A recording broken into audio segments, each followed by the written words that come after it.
I wasn't snooping. Her phone lit up on the nightstand. Derek Shaw, name bold as brass. I tapped once, then twice. Inside jokes, a hotel address, a photo of her in that red coat, my gift. The last line cracked everything. One more night before I fly back. Back where? To my house. To me. To 12 years I thought meant something. I didn't yell, didn't wake her. I took screenshots, placed the phone exactly where she left it, and lay down beside her breathing. She had 3 more days in San Francisco. I'd be gone before the second one ended. Because when a man disappears on purpose, that's when the damage actually begins.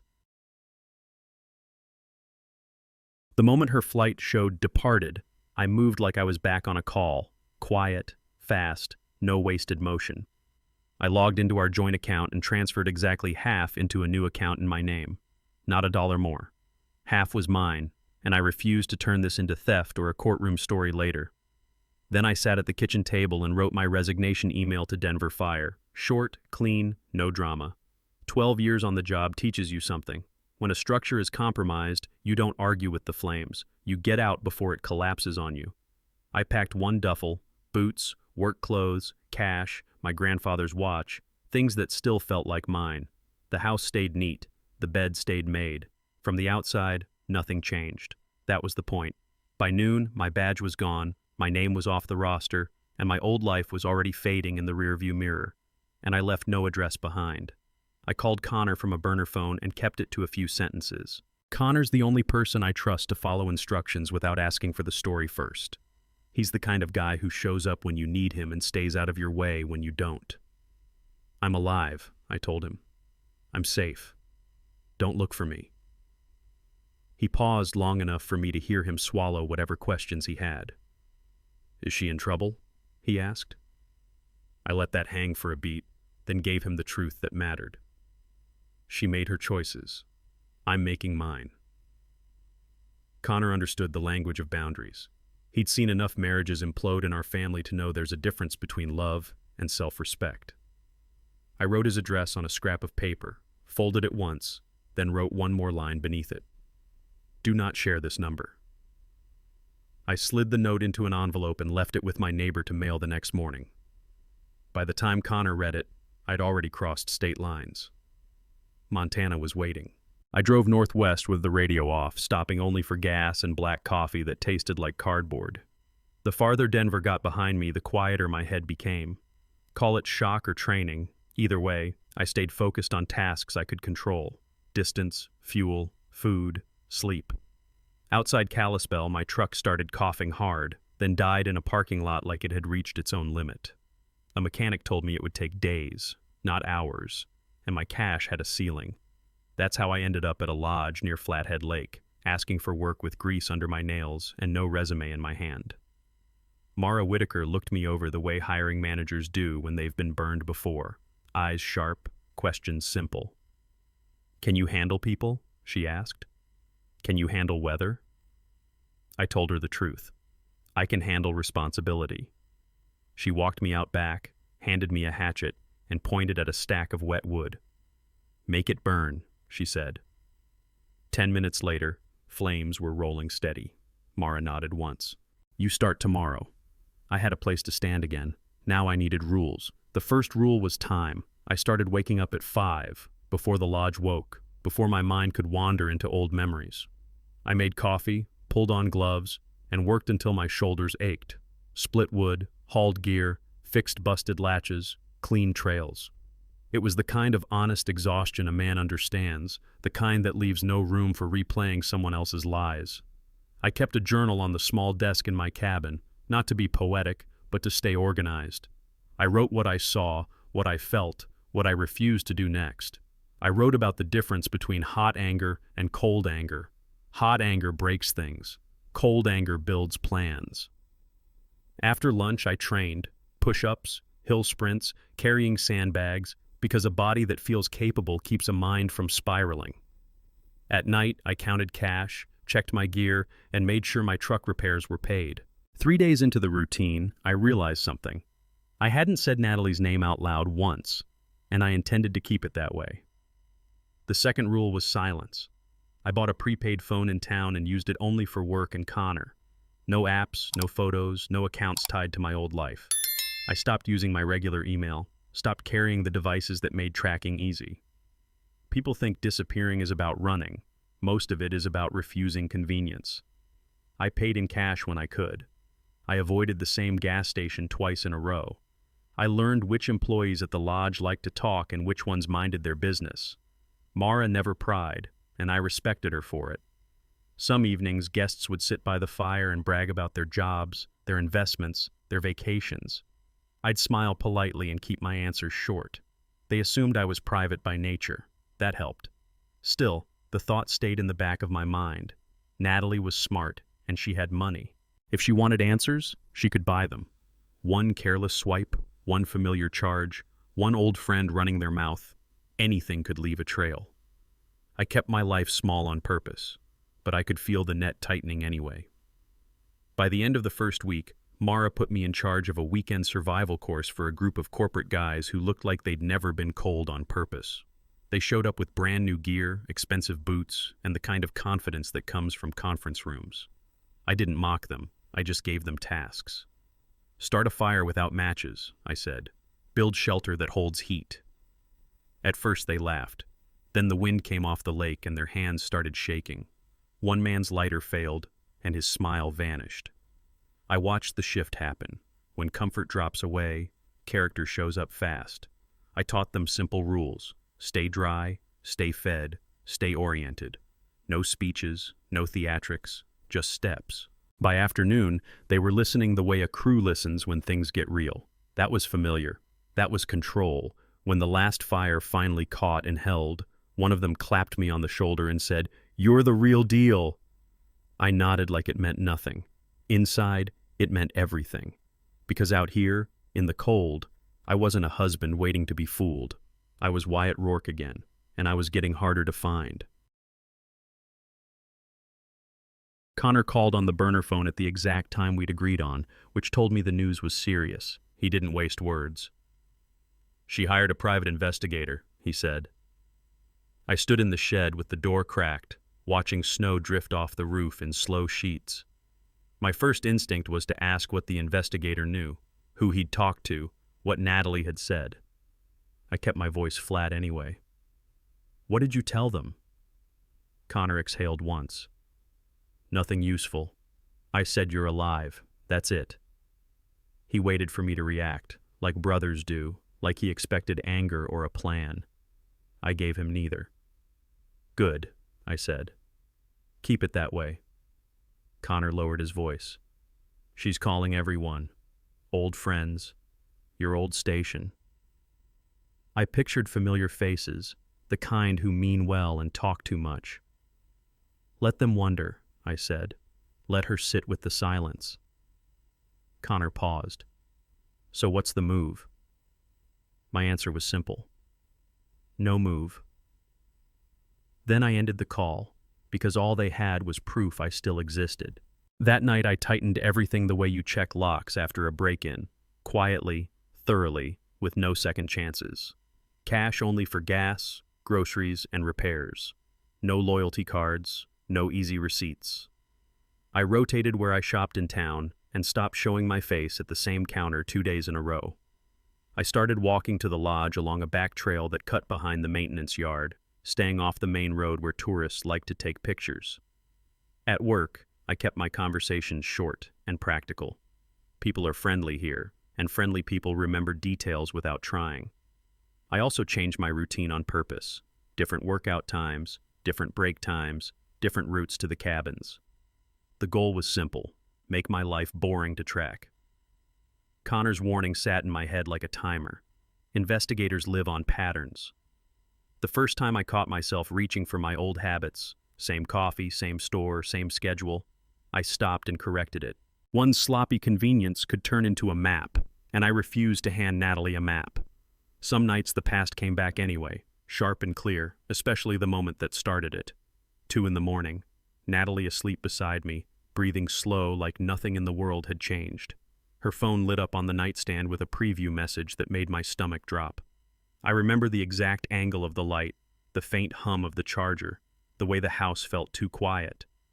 I didn't shake her awake. I didn't demand explanations. I watched her face in the dark and realized how easy it had been for her to live two lives. Morning came like it always did. Coffee, a shower, her suitcase by the door. She smiled and kissed me like we were fine. I kissed her back because panic gives people leverage, and I wasn't handing her any. Then I drove her to the airport, helped with her bag, and waved as she walked into security. When her flight status flipped to departed, my hands stopped shaking. That's when the plan became real. I chose timing over rage, and that choice was already changing who I was. Mara caught me in the lodge kitchen after dinner service, wiping down the counter the way I always did. Clean edges, no leftover mess. She leaned against the doorway like she'd been waiting for the right moment. "I'm making stew upstairs," she said. "Eat with me." It wasn't flirtation dressed up as kindness. It was direct. People who run places learn to read when someone is running from something. I appreciated her for asking like an adult, not circling the topic. I kept my answer respectful. "I'm keeping to myself," I told her. Mara studied my face for a second, then nodded like she understood the rule behind the sentence. "Fair," she said. "Just know the offer stands." Before she walked away, she added, "You're good at taking care of everyone else. Don't forget to take care of yourself." That line landed harder than it should have because it sounded like something my grandfather would say, and he wasn't around to say it anymore. I watched Mara climb the stairs to her apartment above the office, then went back to my cabin alone. The quiet felt safer, but it also felt thinner, and I could sense that the walls I built were starting to cost me something. Winter hit Montana the way it always does, fast, blunt, and unforgiving. The lodge went from weekend crowds to a handful of stubborn guests who wanted to brag that they'd survived the cold. Pipes needed insulating. Generators needed testing. Firewood disappeared faster than it could be stacked. The work got heavier, and that suited me. When your hands are busy, your mind stays quieter. I spent mornings clearing snow from walkways and evenings checking each cabin's fireplace like I was doing safety inspections again. Out here, a mistake can turn serious fast. A wet jacket becomes a problem. A dead phone becomes a problem. A missed check-in becomes a problem. That kind of reality keeps you grounded. Still, the emptier the lodge became, the louder my thoughts tried to get. I found myself listening for a car door, a familiar voice, a knock that didn't belong. I told myself it was just nerves, just the season. Then, one afternoon, a delivery truck showed up earlier than expected. The driver asked for me by name, and my gut tightened because strangers weren't supposed to know my name. The package was small, plain brown cardboard, no return address. My name printed clean like it came from a label maker. The driver said, "Sign here," and I signed with a steady hand even though my pulse jumped. I carried it to my cabin and set it on the table without opening it. That's the thing about surprises when you're hiding. Even gifts feel like threats. I checked the seams, the tape, the weight. Nothing rattled, nothing smelled off. Still, I stared at it like it could talk.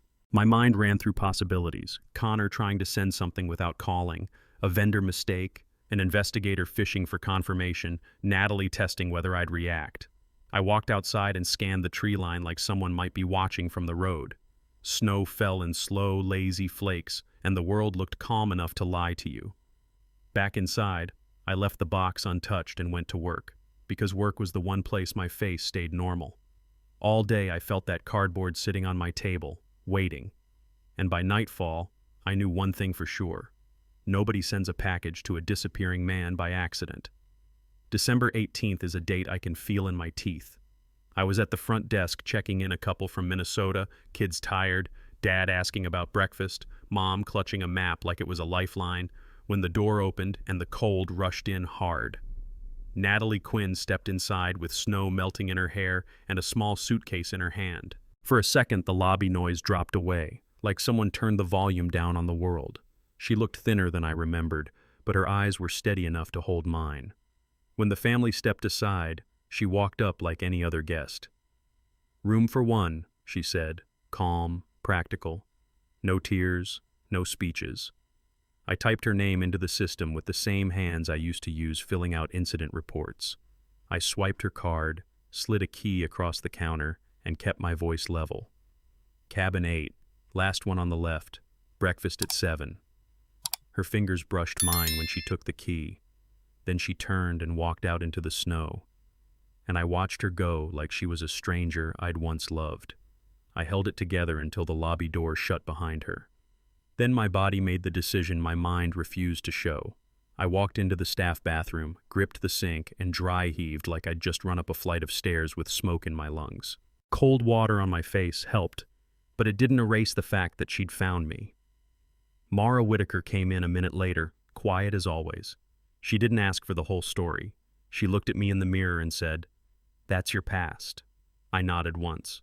Mara's the type who's seen enough life to know when talking makes things worse.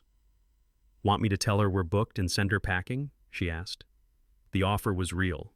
So was the risk. Sending Natalie away would keep my cabin quiet, but it would also keep my head noisy. I dried my hands and made a choice that felt like stepping into a controlled burn. "No," I said. "I'll handle it." Mara watched me for a beat, then gave a small nod. "Cabin 14 is empty for maintenance," she said. 3 o'clock, if you want privacy." I did. Cabin 14 smelled like pine cleaner and fresh paint. I built a fire because my hands needed something to do, and because the heat made the room feel less like an interrogation. Natalie arrived right at 3, hair tied back, jeans and a heavy sweater like she was trying to remember who she used to be. I stayed standing. "How did you find me?" I asked. She tried to dodge with, "Does it matter?" I kept my voice flat. "Answer it." Natalie exhaled and gave it to me straight. A credit card hit in Missoula months back, a private investigator following the crumbs, then months of driving towns and showing my photo until a waitress in Kalispell recognized me. That was the first punch. The second came when I asked, "How long?" Natalie's eyes held mine. 4 months, she said. No excuses, no blame. 4 months of choices.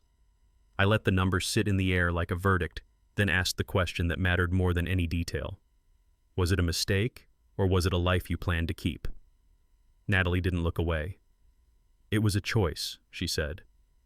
And that was the moment everything turned permanent. Natalie reached into her bag and pulled out a thick envelope, the kind people use when they want words to feel heavier. She set it on the table between us like evidence. "I wrote it all down," she said. "What happened? What happened after? You can read it or burn it. Your choice." I didn't touch it right away. I watched her hands instead, steady but tense at the knuckles. She kept talking, measured and careful, like someone who'd practiced this in the car 100 times. "I'm staying 3 days," she said. "Then I'll go. You'll never have to see me again if that's what you want." That line landed with a strange kind of respect. No bargaining, no big promises, just an offer to exit. I finally picked up the envelope and felt the weight of 8 pages inside. "I'm working until 3, I said. "We don't do scenes in the dining room." Natalie nodded like she understood the rules. She stood, paused at the door, and said one more thing. "Your silence was the loudest thing anyone has ever done to me." Then she left me alone with the envelope and the fire. I slid it into my jacket pocket unopened because timing was the only control I had left. I walked down to the lake after dinner when the lodge was quiet and the cabins glowed soft behind the trees. The ice stretched out flat and white under the moon, and the air cut clean through every thought that tried to get dramatic. I stood there with my hands in my pockets and listened to the small sounds, wind moving through the pines, a distant door latch, my own breathing settling back into rhythm. Back in Denver, when something hit hard, there was always a crew, a call, a next task. Out here, the next task was choosing what kind of man I was going to be while nobody watched. I pulled the envelope out and stared at it like it might bite. Reading it tonight would feed the part of me that wanted to live in the wreckage. Waiting would feed the part of me that was building something new. I tucked it back into my jacket and made a simple decision. Tomorrow. Morning light. Clear head. I turned toward the lodge and saw Mara's office light still on. That meant she was staying alert too, and it reminded me of the one thing I refused to lose, control of my own pace. I opened the envelope the next day the way you open a file you already know is going to change your week. 8 pages, Natalie's handwriting, steady and plain. She laid out the beginning without drama. Late nights on assignment, Derek Shaw praising her work, the rush of being seen, the small lies that turned into a routine. Then she wrote the consequences like a list you can't argue with. Derek dropped her when things got complicated, contracts disappeared, the project collapsed, the house sold, therapy appointments, long quiet nights where she had no one left to blame. The part that hit hardest wasn't the confession. It was the sentence she repeated in different ways. My disappearance forced her to face herself with no distraction, no screaming, no fight, just an empty house and the sound of her own choices. I read it twice, then folded the pages back into the envelope and sat there listening to the fire pop. Her words explained the damage, but they didn't undo it. Understanding and reconciliation are not the same thing. I looked out at the gray sky and noticed the wind had shifted, sharper, colder. The weather radio in the office had been warning about a storm moving in, and suddenly the timing I'd been controlling all week felt like it was about to be taken from me. The storm arrived before noon, fast enough that the sky went from gray to white in under an hour. Wind slammed the lodge like it had a grudge, and the first power flicker made every light in the lobby blink at once.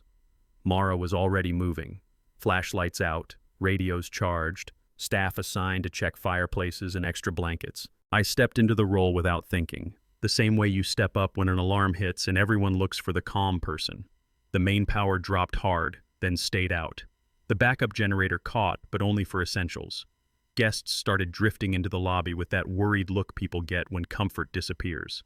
I gave simple instructions, kept my voice steady, and watched panic settle down a notch. Mara leaned close and said, "Head count.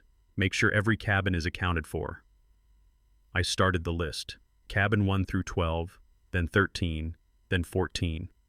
My pen stopped at 8. Natalie's cabin. I looked up at the window and realized something that made my stomach tighten. I had not seen her all morning, and in this weather, missing becomes a countdown. I went straight to the parking lot, forcing my way through wind-driven snow that stung my cheeks like sand. Natalie's car sat right where it had been, already half buried, wipers frozen in place. That meant she was still here. That also meant she was somewhere on foot. I pushed back inside and grabbed the nearest housekeeper. "Has Natalie Quinn been seen today?" Her eyes widened like she already knew the answer would cause trouble. "She went for a walk early," she said. "Mentioned the North Trail. Said she wanted to see it before leaving." The North Trail runs 5 miles through dense trees and open stretches where landmarks vanish in a whiteout. In good weather, it's scenic. In a storm, it's a trap. Mara met me by the gear room, reading my face. "Tell me she stayed inside," she said. I told her the truth. Mara swore under her breath, then squared up. "Visibility is close to 0, she said. "You go out there and you risk 2 lives. I already had my jacket on. "1 life is already out there," I said. "That means the job has started." I reached for the radio and GPS because feelings were useless now. I packed like it was a rescue call. Thermal blanket, hand warmers, extra gloves, headlamp, water, energy bars, first aid, and a compact shovel. Mara shoved a spare battery pack into my hand and pointed at the map on the wall. "Quarter-mile check-ins," she said. "Call every 10 minutes. If you miss 2 calls, I call search and rescue." I nodded once. Rules keep people alive. Outside, the world had turned into moving white noise. I found the North Trail marker by memory more than sight and stepped into the trees, keeping my pace steady so I would not sweat and freeze later. Every quarter mile I stopped, marked coordinates, and spoke into the radio. "Rourke, quarter mile in, continuing." The wind chewed up my words, but the radio carried them. My boots sank deeper with every step and the trail edges vanished under drifts. Then, just past the 2-mile mark, something flashed against a dark branch, red against white. A scarf, snagged and twisting in the wind, Natalie's scarf. I stopped so hard my knees locked, because a dropped item means either panic or collapse. And it meant I was close enough for things to go wrong fast. I moved past the scarf and scanned the snow the way I used to scan a scene for hazards, small details, broken patterns, anything that told a story. I found footprints, uneven and drifting off the packed trail. That's the sign of someone who lost the path and started guessing. Guessing in a storm is how people walk in circles until they sit down. I followed the prints, calling her name in short bursts to save my breath. The wind swallowed most of it, but I kept doing it anyway. The tracks angled toward a cluster of boulders that formed a low wall, the only natural shelter in sight. As I got closer, I saw where she had slipped. One knee mark, a handprint, then a long drag that ended behind the rocks. My radio crackled with Mara's voice asking for my status. "Following tracks off trail," I said. "I have signs of a fall." I rounded the boulder and my chest went tight because the shape tucked against the stone was not moving the way a warm body moves. Natalie was there, hunched and dusted with snow, eyes open but unfocused. Her lips had a blue edge. She tried to speak and the words came out thick. That was the moment the situation stopped being about the past and became about minutes. I dropped to a knee and got my gloves on her skin fast, checking for responsiveness the way training demands. "Natalie, look at me," I said. Her eyes tracked to my face slowly, like they were pushing through fog. Her shivering was violent but weakening, which is never a good sign. I pulled the thermal blanket from my pack and wrapped it tight around her shoulders and torso, sealing it as best I could against the wind. "Can you stand?" I asked. She tried, and her legs folded under her like they belonged to someone else. "Feet," she whispered. "I can't feel my feet." I took 1 second to control my breathing, then made the call. "All right," I said. "I'm carrying you." I lifted her against my chest, locked my arms, and adjusted her weight so her head stayed protected from the wind. I keyed the radio. "I have her," I said. "Hypothermia, returning now." Every step back felt like pushing through wet cement, but I kept my pace steady, because stumbling would put us both down. She mumbled something about being stupid, and I cut it off. "Save your energy," I told her. "Stay awake." Through the whiteout, the lodge lights finally appeared, small, distant, and real. I pushed toward them like they were the only thing left in the world. When I hit the edge of the lot, 2 staff members and Mara ran out with blankets and a door held open against the wind. They took Natalie from my arms the moment we crossed the threshold, moving her to the fireplace with practiced urgency. Someone stripped her wet layers, someone else got warm fluids going, and Mara started calling the local clinic. I stood in the doorway for a beat, snow melting off my sleeves, breathing hard enough that my ribs hurt. Natalie's eyes found mine across the room.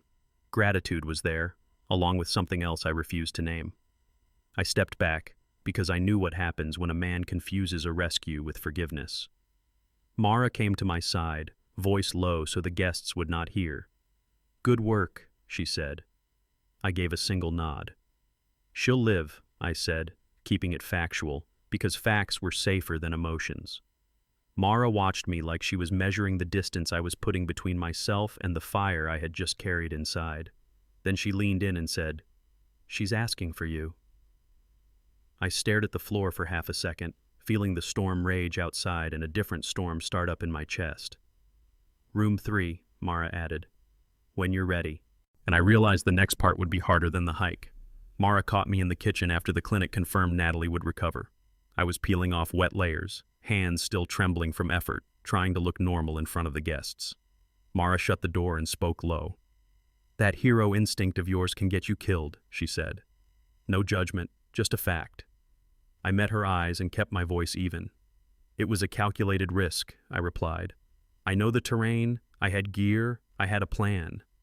Mara crossed her arms like she was weighing the part of me that saves people against the part that keeps getting pulled back into trouble. "Plans change," she said. "Snow does what it wants." She slid a mug of coffee toward me, then nodded toward the hallway. "She's in room 3. She keeps asking for you." I stared at the steam rising from the cup because the next step wasn't physical. It was personal. Mara added, "You can set the terms. You're allowed to walk away." I set the mug down, slow and steady, and felt the weight of that door at the end of the hall. Room 3 was waiting, and so was the version of me I'd been trying to bury. I knocked once and entered room 3 like I was walking into a meeting, not a reunion. Natalie was propped up in bed, hair damp, cheeks still pale, a heating blanket tucked around her shoulders. Her voice was stronger than it had been on the trail. "Thank you," she said, and it was the first time her words sounded clean, not desperate. I took the chair near the door, leaving space between us on purpose. "You're going to be fine," I said. She nodded, then looked at me like she had been holding something back for months. Out there? I said I still love you, she began. My jaw tightened, but I kept my face calm. You were cold and scared, I replied. Save your strength. Natalie shook her head. That doesn't make it false. The room went quiet except for the heater clicking. I didn't argue. I also didn't offer comfort I couldn't stand behind. I stood after a beat. Rest, I said. Her eyes followed me to the door. Are you ever going to forgive me? She asked. I paused without turning around because the honest answer was the only one I had. I'm not there, I said, and I left her with that. The next day, Natalie caught me near the back deck where the wind was brutal and the air kept conversations short. She had a lodge parka on, too big in the shoulders, hands shoved deep in the pockets. You read the letter, she said. I gave a single nod. Then you know I'm not here to bargain, she continued. I'm here to own what I did. She looked out over the frozen lake, then said it in plain terms. Derek Shaw ended it 2 weeks after I vanished. He called it complicated, like consequences were an inconvenience. The magazine dropped their project when rumors hit, and other contracts followed. She sold the house because she couldn't carry the payments alone. Therapy, smaller assignments, long stretches of silence. She spoke like someone listing repairs after a storm, naming each one because pretending it didn't happen never fixes anything. I expected to feel satisfied. I didn't. Hearing her lose everything didn't restore what I lost. It only confirmed the kind of mess she'd made. Natalie turned toward me and asked, Does any of that change how you see me? I held her gaze. It changes how you see yourself, I said. That's the part that matters. She flinched, and I could tell the truth landed. Then she asked the question that kept me awake. So why did you come for me in the storm? I had an answer, but it wasn't the one she wanted. I walked away from the deck and headed for the shed, because tools make better company than emotions. While I stacked kindling, I replayed the rescue in my head like a report. Conditions, choices, outcomes. Saving Natalie was instinct and training. Taking her back would be a decision, and decisions have consequences you live with. Plenty of people stay in bad situations because the history is long and the fear is short. They tell themselves it's easier than starting over. I wasn't going to do that. I'd seen too many men at the station hang on to something broken because they were scared to be alone in a quiet house. I'd lived that quiet for nearly a year and learned it wasn't the enemy. It was space.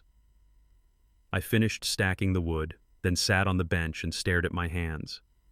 They were steady again, but my chest felt tight. The rescue had blurred a line Natalie didn't respect, and it had tested a line I'd sworn to keep. I told myself one thing, clear and simple. A rescue is a rescue. It isn't a reset. Then my burner phone buzzed in my pocket. Connor. I answered on the first ring, and the tone in his voice told me the next problem would be bigger than old feelings. Connor didn't waste time. Wyatt, you need to sit down, he said, and my body tensed like it recognized danger before my mind caught up. What happened? I asked. The pause was short, but heavy. It's Natalie, he said.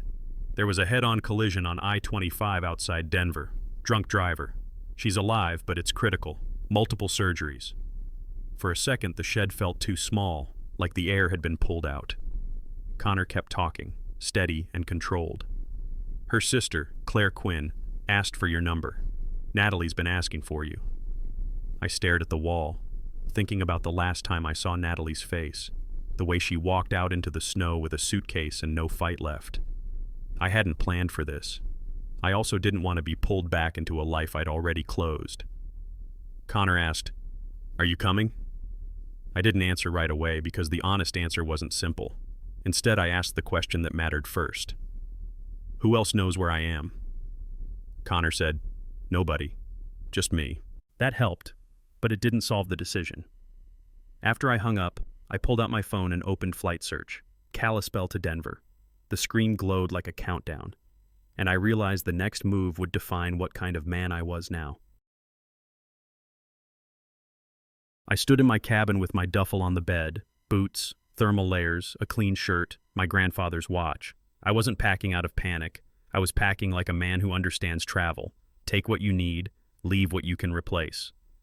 I booked the first seat from Kalispell to Denver on a clean card and slid a note under Mara's door.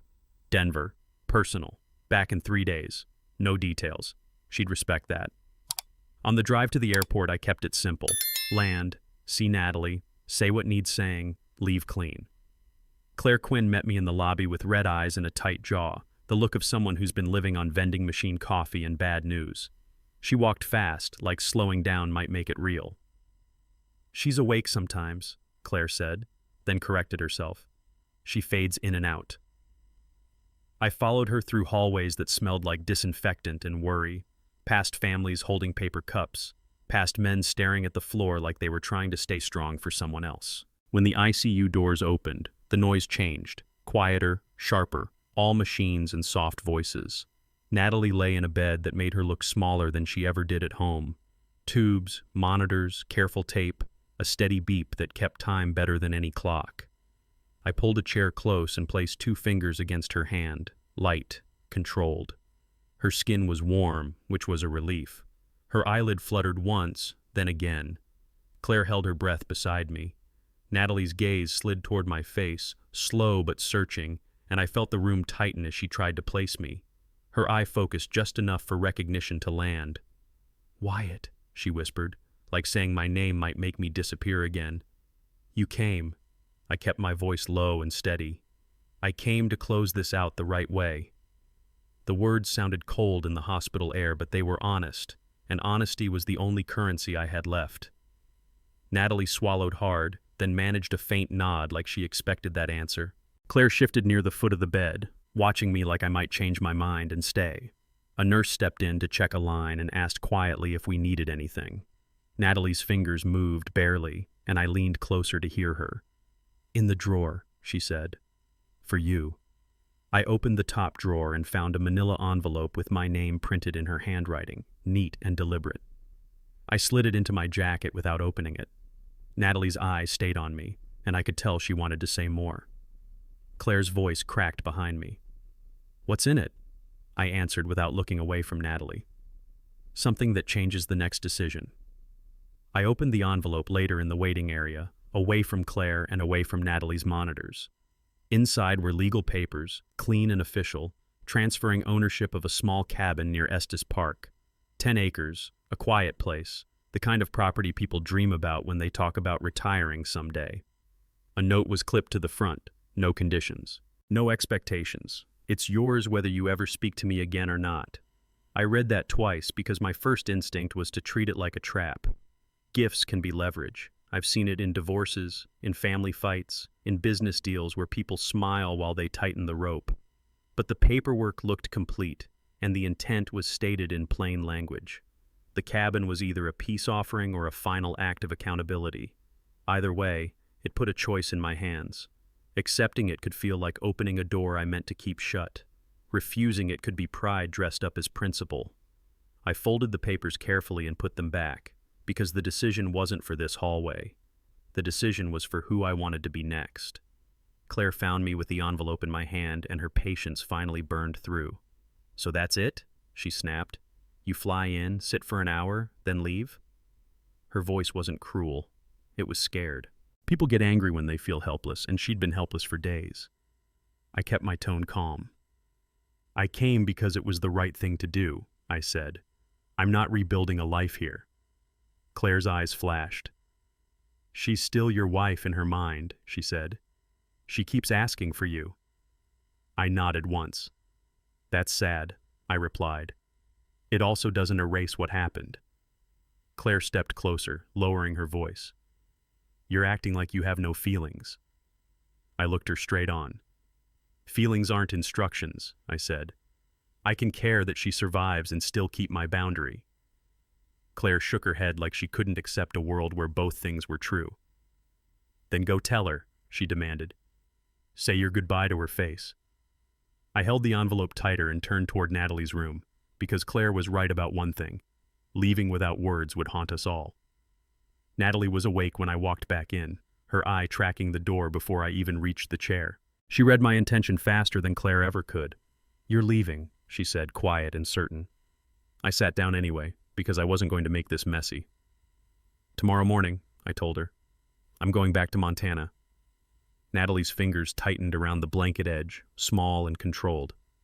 I understand, she whispered. The calm in her voice hit harder than tears would have.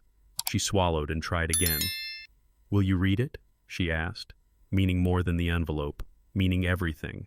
Her words, my journal, our whole story. I nodded once. When I'm ready, I said. It was a limited promise, but it was real. Natalie's eye closed for a second, and a single tear slipped down the side of her face. That's enough, she murmured. I stood, adjusted my jacket, and kept my voice steady to the end. Take care of yourself, Natalie. Her gaze held mine as long as it could. Be happy, Wyatt, she said. I walked out without looking back, the envelope and the deed papers heavy in my pocket. And in the hallway I realized the hardest part wasn't saying goodbye. It was deciding what that cabin meant. Back at the hotel, I set the envelope on the desk and opened it like I was reviewing a contract for someone else's life. The deed was real. Parcel number, signatures, a cabin near Estes Park, 10 acres, keys held by a realtor. On paper, it was simple. In real life, it was loaded. I thought about every man I've ever seen get pulled back into a mess because money was tied up, because the house was tied up, because it's complicated sounded easier than it's over. This cabin wasn't a love letter. It was an asset, a roof, a quiet place, a clean exit from a chapter that had been loud for too long. I folded the papers, slid them into my jacket, and decided on one rule. I would keep the file, not the connection. Decisions about selling or keeping could wait until my head was clear. I set an alarm for dawn and stared at the ceiling until sleep finally took me. Tomorrow morning, I fly back. The next day, Montana hit me the moment I stepped off the plane. Cold air, open space, fewer eyes. Mara Whitaker was waiting near the pickup lane, hands in her coat pockets, face calm like she'd been running the place for years because she had. She looked at me once and asked, "You okay?" It wasn't small talk. It was the kind of question people ask when they've lived long enough to know fine can be a lie. I put my duffel in the truck bed and said the closest truth I had. I'm lighter. Mara nodded like she understood exactly what that meant. On the drive back, we passed folks hauling groceries, parents loading kids, a guy scraping ice off a windshield with a credit card because he'd lost his scraper. Normal problems. Manageable problems. Mara kept her eyes on the road and said, "You're good under pressure, the kind of good people notice." I glanced over. "What are you getting at?" She didn't answer right away, which told me she had something serious. Then she said, "There's an opportunity in Whitefish." At the lodge office, Mara pulled a flyer from a drawer and set it down in front of me. Mountain Rescue Training Center, Whitefish, instructor opening. She tapped the paper once. "Director's an old friend," she said. "They need someone who knows weather, navigation, triage, and how to keep people calm when everything goes sideways." I read the details and felt the strange tug of a life that made sense. It wasn't glory. It was structure. Pay that could build savings. Work that matched the skill set I already carried. The kind of job that lets a man sleep at night because he knows he earned the day. Mara watched me read, then added, "You don't have to say yes today. Just think." I thought about Denver, the station, the pride, and the way it all ended in one quiet decision. I thought about the rescue yesterday and how clean my head felt when the task was clear. Then I thought about Natalie's deed papers in my pocket and how choices follow you even when you leave. Mara asked, "Are you planning to stick around here?" I looked up and realized that was the real question. If I stayed, everything would change again. I walked outside and stood near the woodpile where my routine had kept me steady. Snow creaked under my boots. The lodge chimed with muffled voices behind me, and the lake sat frozen and indifferent, like it had seen every kind of human drama and never cared. I took out my grandfather's watch, checked the time, and let the habit ground me. Then I went back inside and found Mara by the front desk. "I'll stay," I said. No speeches. No softening the words. Mara's eyes held mine for a beat, and her shoulders loosened in a way that told me she'd been bracing for the opposite. "Okay," she replied. Simple, professional, respectful. That was the kind of response a man can build on. Staying wasn't about proving I could move on. It was about choosing a place where my days had purpose again. I felt something close to relief, like a door closing without slamming. Mara nodded toward the flyer. "Then I'll call my friend," she said. "Get you a meeting." I watched her pick up the phone and understood that this was the first forward step I'd taken that wasn't a retreat. And once you take that step, people start asking what you want next. That evening, the lodge was quieter, the storm finally spent, the generator humming like a steady heartbeat behind the walls. I found Mara in the kitchen, rinsing mugs, moving with the confidence of someone who keeps a business alive through bad seasons. I cleared my throat, because for once I wasn't giving instructions or handling a crisis. "Dinner," I said. "Just you and me, if you're up for it." Mara looked surprised for half a second, then she leaned back against the counter and studied me like she was checking for hidden motives. "You sure you're ready for company?" she asked. I gave a small nod. "I'm ready for honesty," I said, "and I'm not asking for anything complicated." Mara's mouth twitched into a real smile, not polite, not guarded. "All right," she said, "but we go slow. No pretending you're fine when you're not." I respected that more than she probably knew. We ate at a small table near the window. Stew, bread, quiet conversation about work, weather, and the simple things that keep a place running. When it ended, Mara stood and said, "This can be good, Wyatt. Just don't rush it." I nodded, because rushing is how people repeat mistakes. And my phone, sitting on the table, chose that moment to light up. The screen showed an unfamiliar number, then a text preview, Claire Quinn. I stared at it for a second longer than I needed to. Mara didn't ask who it was. She just watched my face and waited, which told me she understood boundaries better than most people. I picked up the phone and read the message once. "She's out of critical. Long recovery. Doctors are cautiously optimistic. Thought you should know. It was clean. No guilt. No request. Just information, the kind families send when they're tired and trying to be decent. I felt the old pull, that urge to respond so I could be seen as the good guy, the grown-up, the one who did the right thing. Then I remembered what responding would really do. Reopen a door I had finally shut. I deleted the message and set the phone face down. Mara's eyes met mine. "You good?" she asked. I exhaled and answered honestly. "Yeah, that chapter's closed." Mara nodded once, like she accepted the finality. Outside, the wind eased. Inside, the quiet felt earned. And for the first time in a long time, the next day felt like mine. 2 days after Claire's text, I called the realtor in Estes Park and asked for one thing up front. Everything in writing, no side conversations. She sounded relieved, like she'd dealt with enough messy breakups to appreciate clean boundaries. I had the deed, the parcel number, and a simple request: transfer the keys to a lockbox and mail the final confirmation to a P.O. box, not my home. When the packet arrived, I read every page the way a man reads a mortgage document, slow, careful, looking for hidden hooks. There weren't any. The cabin was mine the moment I signed. I signed anyway because ownership is control, and control is peace. If I keep it, I choose when to go. If I sell it, I choose the price and the timing. Either way, it stops being a symbol and becomes a tool. I slid the papers into a folder and labeled it with today's date. Then I asked myself the next question that mattered. What's the long-term plan? That night, I sat at the small desk in my Montana cabin and wrote a 12-week plan like I used to write training schedules at the station. Nothing fancy. 3 columns: body, work, life. Body meant early mornings, strength work, and cardio that fit the terrain. Work meant earning the instructor role in Whitefish and showing up like I belonged there. Life meant one rule in bold: no emotional debt. No checking old messages. No late-night spirals. No explaining myself to people who weren't living my life. I also wrote down practical goals older guys understand without a lecture. Build savings, keep insurance current, stay useful, stay steady.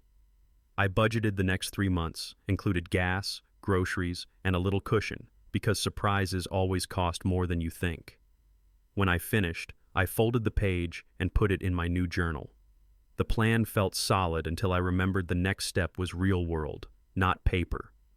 Mara had set up a trial run at the Mountain Rescue Training Center, and tomorrow I'd be evaluated. Whitefish was colder than I expected, the kind of cold that punishes mistakes fast. The training center director, a practical man named Brent, shook my hand and said, "Show me what you'd do in a whiteout. No speeches, no backstory. No." He walked me to a field set up with cones, radios, and a mock lost hiker scenario. I ran the drill the way I ran the storm search for Natalie. Clear roles, simple instructions, steady check-ins. I told the trainees to mark quarter-mile points, keep their partner in sight, and speak in short updates that a stressed brain can follow. One guy tried to improvise and wandered offline. I stopped the drill and corrected it immediately. Not harsh, just firm. "Out here, guessing gets people hurt," I said. They reset and improved on the second run. Brent watched the whole thing without interrupting, then asked me to teach one skill on the spot. I chose fire starting under wet conditions and made it work with basic tools. When the flame held, I saw heads nod. Then Brent said, "Come to my office," and I couldn't tell if it was a yes or a no. Brent shut his office door, sat down, and slid a paper across the desk. "Instructor offer," he said, like he was handing me a grocery list. The pay was fair, the schedule was steady, the benefits were the kind a man thinks about once he's seen friends get hurt and deal with medical bills. I read the contract twice, asked 2 questions about time off and liability, and kept my voice calm the whole time. Brent answered directly and didn't try to sell me on anything. That mattered. I signed, because this wasn't a gamble. It was alignment. On the drive back to Flathead, I stopped at a small diner and ate a simple meal. Burger, fries, black coffee. Like a quiet celebration no one else needed to witness. A waitress asked if I was passing through. I said no, I'm starting something. Back at the lodge, Mara was at the desk balancing receipts. I set the signed offer down in front of her. She looked at it, then at me, and her smile came easy. "Good," she said. "Dinner's on me." And for the first time, that sounded like a beginning. After dinner, Mara and I walked down toward Flathead Lake while the sun dropped behind the ridgeline. The snow squeaked under our boots, and our breath showed in the air like small signals. We didn't talk about Natalie. We talked about normal things, how the lodge gets through slow months, how tourists always underestimate weather, how a good routine keeps you sane. Mara told me she'd bought this place after a divorce and rebuilt it one season at a time. No drama in her voice, just facts. That hit in a relatable way. A lot of people start over in their 30s, 40s, 50s, then learn the second build is cleaner because you stop pretending. We stopped at the edge of the ice and stood shoulder to shoulder. Her sleeve brushed mine, and neither of us stepped away.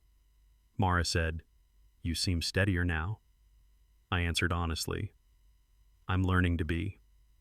She turned her head slightly. "Are you ready for more than work?" I watched the last light fade and realized the question wasn't romantic. It was about risk, and I still had one more test coming. Back in my cabin, I opened a new journal and wrote the first line without overthinking it. I reappeared by choice. Then I wrote what that meant in plain language. I chose a job that fits my skills. I chose a place that makes sense. I chose boundaries that protect my future. I wrote down the parts I used to avoid. That saving Natalie in the storm proved my character, not my feelings. That accepting the Estes Park cabin proved my discipline, not my attachment. I also wrote one uncomfortable truth that a lot of men learn late. If you don't decide what your life is, someone else will decide it for you. I closed the journal, set it on the desk, and checked my grandfather's watch before turning off the light. Outside, the wind had calmed, and the lodge looked peaceful from my window. Inside, my head felt quiet in a way it hadn't in a long time. Then my phone buzzed once on the table, a new number lighting the screen. And I knew the calm was about to be challenged again. The new number from last night turned out to be an email, not a call. Subject line, "Can we talk? Professionally?" Sender, Derek Shaw.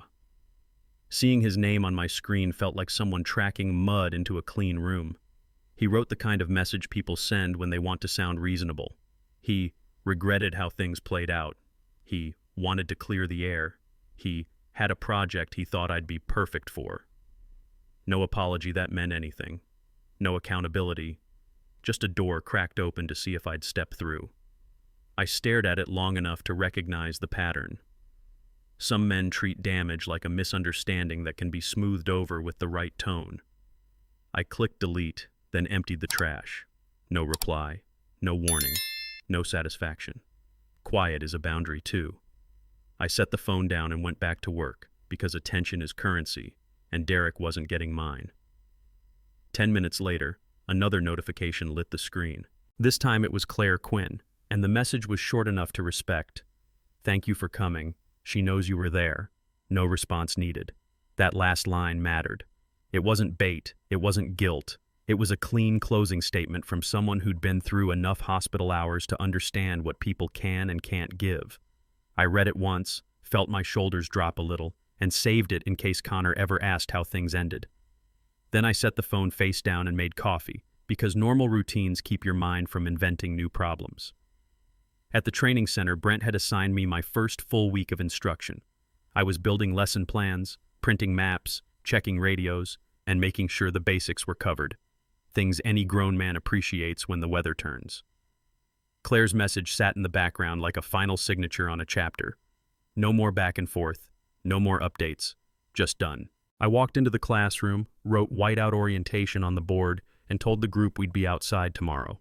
I started with the truth that keeps people alive. You don't rise to the occasion, you fall to your habits. I handed each trainee a map and a simple compass, then asked them to point north without looking down. Half of them hesitated. That told me what I needed to teach. We practiced the basics: how to match terrain to paper, how to set a direction, how to move in short legs and confirm your position before you wander. I kept the language plain because stress doesn't mix with fancy words. Then I told them about a real storm surge near Flathead Lake, leaving names out and focusing on what matters. Visibility dropped, tracks drifted, and one small mistake became a life-threatening problem in under an hour. I showed them how to mark progress every quarter mile and how to talk on the radio in short, clear updates. When one guy joked that he'd just follow the footprints, I stopped the room cold. Snow erases footprints, I said. Discipline doesn't. They got quiet. That was the point. Tomorrow we would test it outside. We hiked up to a ridgeline the next morning, not for drama, but because wind and elevation force honest learning. The group spread out along the trail, packed snug, faces already red from the cold. I let them feel the bite of it, because anyone who's shoveled a driveway at dawn knows weather doesn't negotiate. At the top, I gathered them close and pointed across the lake where the horizon was fading into white. When visibility drops, I said, your mouth becomes a tool. Silence becomes a tool too. A couple of them looked confused, so I explained it simply. Talking fills space, but it can also drown out the one update that matters. When you're lost, you speak only to confirm facts: location, time, direction, next check-in. Everything else stays quiet. That's how you keep panic from spreading. I watched their faces change as they understood. Then the wind shifted hard, gusting sideways, and the ridgeline disappeared behind blowing snow. A trainee near the back stumbled, and the group tightened up without me even asking. Good. Training was turning into instinct. I looked down at my watch and realized we had minutes before conditions got worse. I tapped my grandfather's watch with a gloved finger, more habit than sentiment. It was the same motion I used on calls back in Denver. Check time, check plan, keep moving. That watch has seen weddings, funerals, long shifts, and the quiet months when I rebuilt my life from scratch. It reminds me that discipline is a daily choice, not a personality trait. I called the group into a tighter formation and shortened the route because pride gets people injured. We're cutting it here, I said. We go down now. One trainee started to argue that he felt fine, that he could push through. I shook my head once. Feeling fine isn't a measurement, I told him. Visibility is. We moved downhill in controlled steps, checking on the slowest person every few minutes, keeping everyone within sight. By the time we reached the tree line, the whiteout was thick enough that the ridge felt like a different day. Back inside, I set my gear down and saw a missed call notification. Connor. No voicemail yet. My chest tightened, because Connor doesn't call twice for small talk. Connor's voicemail came through while I was rinsing mud off my boots in the utility sink. His voice sounded steady, but warmer than usual. Just wanted you to know I'm proud of you, he said. You handled this the right way. You stayed you. That hit harder than I expected. Guys like us don't hand out praise the way people hand out likes online. When we say it, we mean it. I replayed the message once, then saved it. Family doesn't fix everything, but it can keep you from drifting when you're tired. I texted him 2 words: appreciate it. No long explanation, because Connor understands that too. That evening, Mara asked if I wanted to share dinner after the lodge closed down for the night. Her tone was casual, but her eyes were checking whether I'd disappear behind work again. I agreed, because hiding forever isn't strength, it's avoidance. At the table, the conversation stayed simple. Her day, my training schedule, the weather coming in. Then Mara set her fork down and said, "If we're doing this, I need to know what you can actually offer." The question was fair. I took a breath and decided to answer it clean. I told Mara the truth without soft edges. "I can offer consistency," I said. "I can offer respect. I can offer a steady pace." I paused and kept my voice level. "I can't offer a rush into something big just to prove I'm over my past." Mara nodded slowly, like she was listening for loopholes and hearing none. I explained what that meant in real terms. No late-night emotional dumps, no mixed signals, no pretending a rescue or a crisis equals a restart. If we spent time together, it would be because it made life better, not because it filled a hole. Mara leaned back, considering, then said, "That's the first honest boundary I've heard in a long time." She didn't sound offended.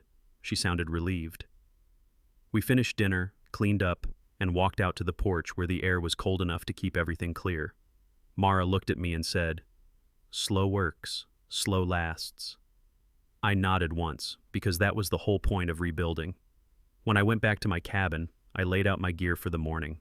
The first full training term started tomorrow, and I needed to show up ready. The first full rescue course started Monday, and I treated it like a new crew assignment.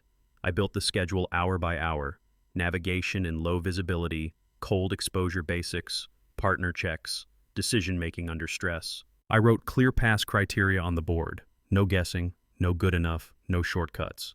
If someone couldn't keep their bearings, couldn't communicate cleanly on the radio, or couldn't stay calm when the plan changed, they didn't pass. Simple. Fair. I printed checklists, packed training kits, and set up a scenario that forced small mistakes to show up early, before they became dangerous later. By the end of the day, Brent walked in, reviewed the plan, and said, "This is solid." Then he added, like it was nothing, "A conference organizer called. They want a speaker next month. They asked for you." My first instinct was to decline. Public attention creates trails. Brent watched me think and said, "You can keep it practical. Real people need this." I stared at the calendar, hearing the old life knock softly from the past. And I had to decide whether stepping forward would expose me again. I called the conference organizer that evening from my cabin, door locked, lights low, voice steady. She introduced herself, then went straight to the point. A regional safety and preparedness workshop. First responders, outdoor instructors, business owners, people who'd survived layoffs, divorces, sickness, and still showed up to work the next day. She said someone recommended me because I teach calm. That phrase stuck. Calm is earned, not claimed. I asked 2 questions. How many people, and will it be recorded? She said yes, but also said they'd respect limits. No personal details, no bios beyond work credentials. I liked that. I could speak without turning my story into a headline. I agreed, then felt the weight of the decision settle in. Saying yes meant stepping into a room where people would listen, where my words could help someone standing on the edge of a hard choice. It also meant my name would be printed on a program. After I hung up, I sat at the desk and opened my journal. If I was going to do this, I needed a message that was clean, useful, and impossible to twist. I wrote one line at the top of the page. Resilience is a set of habits. Then I started outlining. I built the talk the same way I build a rescue plan. 3 pillars, clear steps, no extra noise. Pillar 1 was discipline, what you do every day when nobody is clapping. Sleep, movement, budgeting, routines that keep your head from drifting into old damage. Pillar 2 was boundaries, what you refuse to negotiate when someone else wants to rewrite your reality. Money, time, communication, and the ability to say no without making a speech. Pillar 3 was strategic silence, knowing when talking feeds the problem and when quiet forces the truth to stand on its own. I wrote examples that people could recognize: a coworker baiting you into an argument, a family member pulling you back into an old role, an ex calling just to talk when what they really want is access. I kept the language plain because stress makes complicated ideas useless. Then I added one short story from a storm search: how clear check-ins and tight choices can bring someone home alive. When I read the outline out loud, it flowed, but something was missing: the title. A title tells people what you believe. I stared at the blank line at the top and knew the wrong title would make the whole message sound like revenge. The right title would make it sound like leadership. I wrote the title in block letters: Power of Absence. It wasn't about disappearing to punish anyone. It was about stepping away from chaos so you can hear your own judgment again. I built the slides minimal: black text, white background, one idea per screen. No dramatic photos, no personal names, just actions. I ended with a final slide that said, disappear to reappear better. Then I tested the talk like I test a radio: start to finish, steady pace, clean transitions, no rambling. At the halfway point, I caught myself softening a sentence, trying to sound kinder than I felt. I rewrote it: truth lands better than performance. When I finished, I saved the file and closed the laptop, but my body stayed alert like something else was coming. Because the talk wasn't the real finish line. The real finish line was what I still hadn't said out loud: what I would do with that cabin in Estes Park, and what it meant to accept a gift from someone I refused to let back in. My phone sat on the desk, silent for once. I knew the next section of my life would demand one last decision. I'm looking straight into the lens because this is the part most people skip. I disappeared because staying would have turned me into someone I wouldn't respect. I came back because I chose a life with rules: discipline over drama, boundaries over bargaining, silence over begging. I'm not handing out forgiveness like a coupon, and I'm not asking for it either. What I have now is clarity about what betrayal costs, what pride can hide, and what a steady routine can rebuild. I learned that absence isn't punishment. It's a reset button when respect is gone completely. The watch on my wrist still ticks the same, but the man wearing it doesn't. If you're sitting in your own quiet storm, take this with you. You're allowed to leave, you're allowed to start over, and you're allowed to heal on your timeline. If this story hit close, share it with one person who needs closure and subscribe. Next series: Controlled Burn.